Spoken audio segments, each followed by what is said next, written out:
بسم اللہ الرحمن الرحیم۔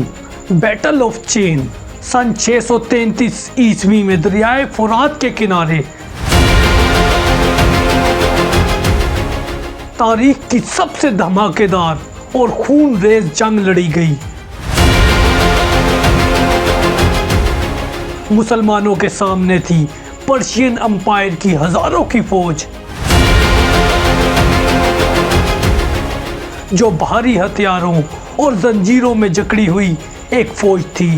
ہر سپاہی کو لوہے کی زنجیروں میں باندھا گیا تاکہ میدان جنگ سے بھاگ نہ سکے، مگر دوسری طرف چند ہزار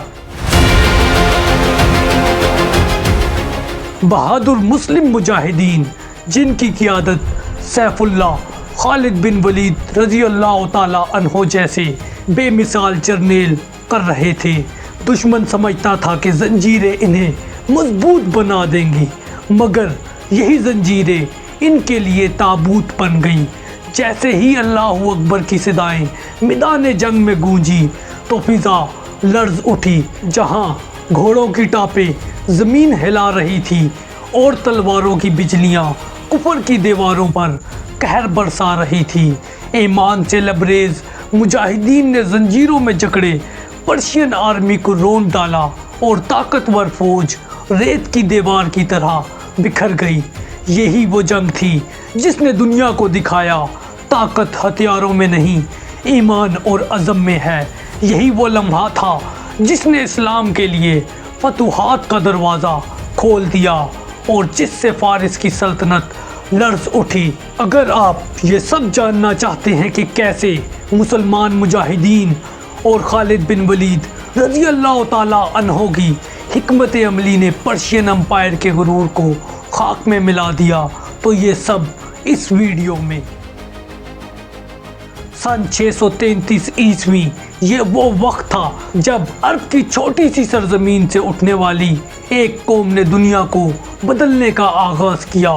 اسلام کی طاقت اب صرف مدینے تک محدود نہ رہی تھی، بلکہ پورے جزیرہ نمائے عرب میں اپنی گونج چھوڑ چکی تھی۔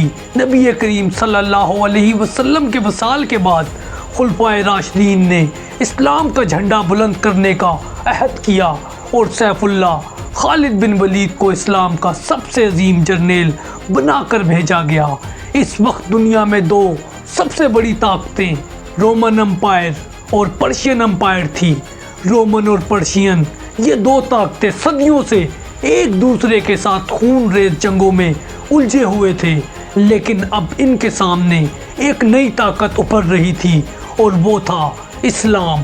اس وقت پرشین امپائر اپنے غرور میں ڈوبا ہوا تھا۔ انہیں یقین تھا کہ ان کے پاس دنیا کی سب سے منظم اور طاقتور فوج ہے۔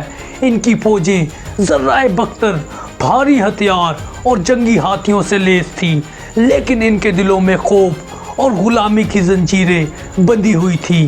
ادھر مسلمان تعداد میں کم تھے، مگر ان کے پاس ایمان، تقوی اور جہاد کا جذبہ تھا۔ انہوں نے دنیاوی طاقت پر نہیں بلکہ اللہ کی مدد پر ہمیشہ بھروسہ کیا۔ جب پرشین امپائر نے عرب کی سرزمین پر قبضہ کرنے کی سازش کی تو مسلمانوں نے فیصلہ کیا کہ اب دشمن کے دل میں جا کر اسلام کی طاقت دکھائی جائے گی۔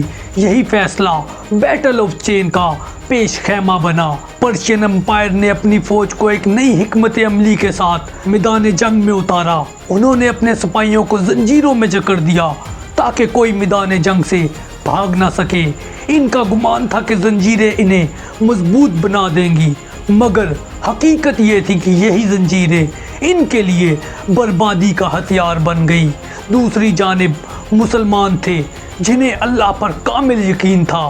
ان کے دلوں میں قرآن کی روشنی اور ایمان کی آگ بھڑک رہی تھی، اور وہ موت کو شکست نہیں سمجھتے تھے بلکہ شہادت کو جیت سمجھتے تھے۔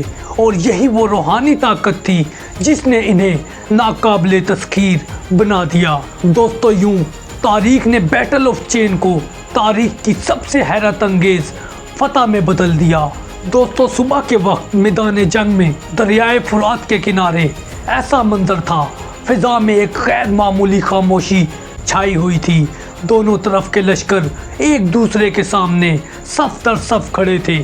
ایک طرف پرشین امپائر کی فوج جس کی تعداد ہزاروں میں تھی، بھاری ذراہیں، لمبے نیزے، تیز تلواریں اور سب سے بڑھ کر وہ زنجیریں جن میں کئی سپاہیوں کو ایک ساتھ باندھ دیا گیا تھا۔ ان زنجیروں کا مقصد یہ تھا کہ کوئی سپاہی میدان جنگ چھوڑ کر بھاگ نہ سکے، لیکن حقیقت میں یہی زنجیریں ان کی تباہی کی علامت بننے والی تھی۔ دوستو، دوسری طرف مسلمان تھے، تعداد میں کم، لیکن ان کے دل ایمان سے لبریز تھے۔ ان کے پاس دنیاوی ہتھیار زیادہ نہ تھے، مگر ایک ایسا ہتھیار جس نے بڑے بڑے لشکروں کو ہلا دیا تھا، وہ تھا اللہ پر کامل یقین۔ ان کے لشکر کی قیادت کر رہے تھے سیف اللہ کی تلوار خالد بن ولید، جنہیں دنیا اس وقت کا سب سے بہترین جرنیل مانتی تھی۔ اسی دوران جنگ کے میدان میں پرشین جرنیل ہرمز آگے بڑھا اور اس نے غرور سے پکار کر کہا، اے عرب کے بدوؤں، تم ہمارے سامنے کچھ بھی نہیں۔ آج ہم تمہیں قیدی بنا کر اپنے بادشاہ کے دربار میں لے جائیں گے۔ یہ للکار مسلمانوں کے لشکر میں آگ کی طرح پھیل گئی۔ ہر طرف سے اللہ اکبر کی صدا بلند ہوئی۔ خالد بن ولید رضی اللہ تعالی عنہ گھوڑے سے اترے اور ہرمز کے سامنے آ گئے۔ ان کی آنکھوں میں ایمان کی بجلی اور تلوار میں فولاد کی چمک تھی۔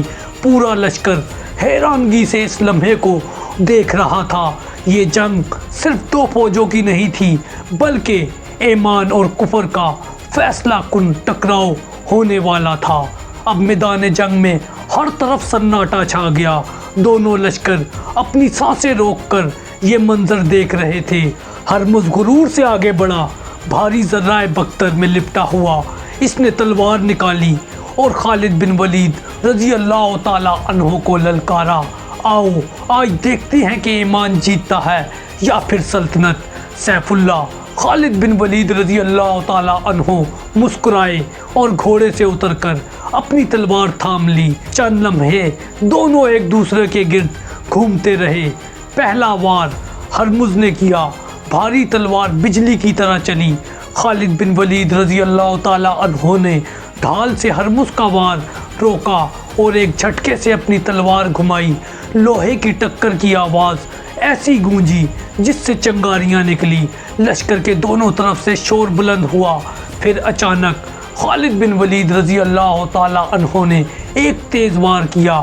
ہرمز پیچھے ہٹا، مگر ساتھ ہی خالد بن ولید رضی اللہ تعالی عنہ نے دوسرا وار ایسا کیا کہ اس سے ہرمز کی ذرہ چر گئی اور تیسری ضرب بجلی کی طرح گری اور ہرمز اس کے ساتھ ہی زمین پر گر گیا۔ یہ دیکھتے ہی پورے میدان میں اللہ اکبر کی صدائیں بلند ہوئی۔ فارس کا غرور، اس کا سالار چند لمحوں میں خاک پر گر چکا تھا۔ اس وقت یہ لمحہ جنگ کا دھماکے دار آغاز تھا جس نے پورے مارکے کا نقشہ بدل دیا تھا۔ ہرمز کے زمین پر گرنے کے ساتھ ہی پورے میدان جنگ میں طوفان برپا ہو گیا۔ فارس کی فوج اپنے سالار کی موت دیکھ کر چیخ اٹھی، مگر زنجیروں میں جکڑی ہوئی فوج زنجیروں کے باعث پیچھے نہ ہٹ سکی۔ خالد بن ولید رضی اللہ تعالی عنہ نے موقع غنیمت جانا اور ایک زبردست للکار بلند کی، اے اللہ کے مجاہدوں، یہ وقت ہے جب ایمان کو عمل میں بدلنا ہے۔ مسلمانوں نے یک زبان ہو کر تکبیر بلند کی۔ یہ صدا دشمن کے دلوں میں قیامت کی گھنٹی بن کر بجی۔ پہلا حملہ مسلمانوں کے گھڑ سواروں نے کیا۔ تیز رفتار گھوڑوں کی ٹاپیں زمین اس وقت ہلا رہی تھی۔ نیزے آندھی کی طرح دشمن پر برس رہے تھے۔ پرشین فوج اپنی صفیں سنبھالنے کی کوشش کر رہی تھی، مگر زنجیریں ان کے قدموں کو روک رہی تھی۔ ایک ساتھ جکڑے ہوئے سپاہی آگے پیچھے نہ ہو سکتے تھے اور یہی کمزوری میدان جنگ میں ان کی ہلاکت کا سبب بن رہی تھی۔ اسی دوران مسلمان پیادہ فوج آگے بڑھی۔